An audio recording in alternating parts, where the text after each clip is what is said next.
Malaki-laking trabaho ito, oh. Ang aming tinitira na rin din, eh.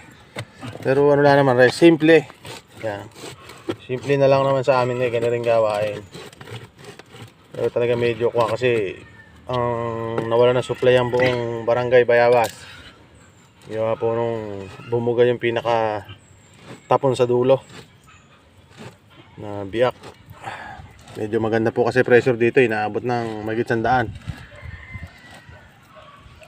Tingnan nyo naman po, kababaw.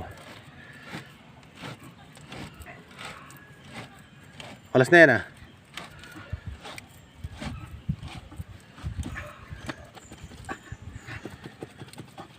Paikutin mo pa. Ayaw pa sumama, eh. Angat na pero ayaw sumama.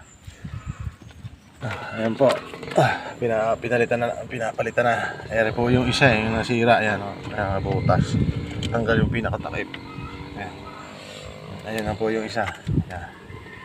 Iigutan lang po yan. Hindi dapat yung ano mo, ah. Yung ano na kadena. Ayan po, okay na siya. Tatambakan na lang po namin yan ng mga pangharang para hindi bumuga. Pero okay na po yan. Ayan. Papaanda na rin po kami ng bomba. Ang aming pinaka water pump dito. Ayan. Ayan, okay na po. Tapos na kami magpapandar ng water pump.